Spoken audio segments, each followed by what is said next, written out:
In this video, we'll learn how to get started doing yoga. As you start your yoga journey, it's necessary to keep in mind how important your mental attitude is for success. Bodily agility and flexibility will come with practice, but to begin practicing, you need the correct mindset. For a beginner, it can be very confusing. Just picking out the right yoga outfit can be a headache. Then, how do you decide which yoga practice is the best one for you? So, start by relaxing and consider the following your roadmap to successful yoga practice. Rid yourself of expectations. If you have viewed pictures of yoga poses and have decided that you could never achieve that type of agility, keep in mind that it undoubtedly took years, perhaps decades, for the model to get to that level. He or she was specifically chosen for his or her expertise. Yoga is not about achieving the perfect pose. It's about improved breathing and alignment, one step at a time, and the rest will follow. If you can't touch your toes, touch your knees instead. Toss any expectations you may have and start with an open mind. Yoga is non-judgmental. It is not a competition. Although with practice, you will naturally improve. Age and body shape are mental limitations and have no effect on your ability to begin yoga practice. If you are physically unable to do a particular pose, there are a dozen other poses you can master. Find the right teacher. As you've probably figured out in high school and college, the right teacher can make a huge difference in any class. If you don't feel motivated and inspired by your yoga class, perhaps the teacher is wrong for you. This doesn't mean the teacher is bad in any way, but he or she is not helping you meet your goals. Consider whether the teacher is teaching things that you need to learn. Regardless of how good the teacher is, if he or she isn't helping you meet your needs, look for another one. Your best friend may rave about her hot yoga class, but if this isn't for you, you need to keep looking for another class. Perhaps you want something less physical and more spiritual. There are plenty of yoga teachers out there, and one will be just right for you. Are you moving toward your goal? A good teacher will guide you step by step along the journey. If you feel at a standstill, perhaps the teacher is not for you. Can you ask questions? A good yoga teacher is available before and after class for his or her students and will listen and address individual concerns. If your teacher is not approachable, find one who is. Don't hesitate to ask your teacher about his or her training or philosophy. The best type of teacher is someone who views yoga as a continuous work in progress and is still studying with his or her own teacher. It's the yoga, not the outfit. Do you know one of the major reasons people don't go or stop going to the gym? They feel self-conscious among a group of perfect bodies. Yoga has become so trendy, people are actually fretting about which designer outfit is best and what color mat they should buy. Do you really need $125 Dior pants to attain enlightenment? Wear whatever feels comfortable and don't compare yourself to anyone else. Yoga is a personal journey. As mentioned in this video course before, it's not a competition. All you need for yoga is a simple pair of leggings, shorts, tank top, or t-shirt. Seriously, you're not trying to make a fashion statement. The only thing you need to keep in mind is comfort. Special outfits are available for hot yoga. You'll want a yoga mat that lasts, so do choose a quality mat. It will be an excellent investment. Some yoga classes can cost up to $20. This can add up, but it shouldn't be a deterrent to get started. There are ways to practice yoga on a budget.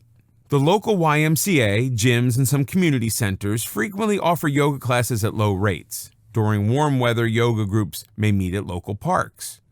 When signing up for class, buy in bulk. Signing up for 20 classes at a time instead of the individual classes may get you a discounted rate. Some yoga studios rent mats and water bottles. They may only charge $1 or so, but the extra expense can add up. Bring your own mat and bottled water from home. Some yoga studios offer karma yoga classes. These classes are free in exchange for doing some work at the studio, such as manning the front desk and cleaning up after a class. If cost is a concern, don't hesitate to ask about this option. Some studios will be happy to trade a class for a bit of service rendered. The best time to practice yoga. handy excuse not to get started with yoga practice is time. The fact is, we are all busy. We all have the same 24-hour day. If we intend to accomplish something, we need to make time. Traditional yoga involves sunrise or sunset, but using any time for yoga is better than no yoga at all, although practicing yoga on a full stomach is not a good idea. Get up an hour earlier than usual and do your asanas before you do anything else. It energizes and activates your body and mind in the best possible way. The physical poses get your body going while the breathing clears the mind. Yoga intentions. Some yoga teachers ask you to set your intentions at the start of the program. What exactly does that mean? Setting an intention is not needed for you to enjoy the benefits of your yoga sessions, but it can take them to a higher level. Setting your yoga intention brings yoga into your daily life. Yoga doesn't stop when the asanas are done. They are supposed to be at the beginning of your spiritual journey, not at the end.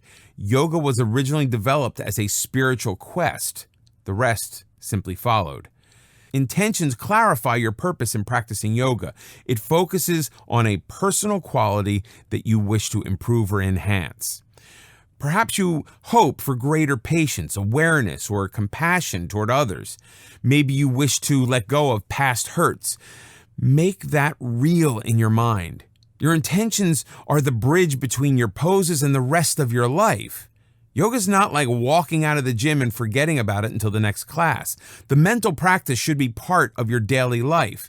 You will set your mind to make it real by keeping your intentions in focus. That is genuine spiritual elevation. Before you begin, talk to your doctor.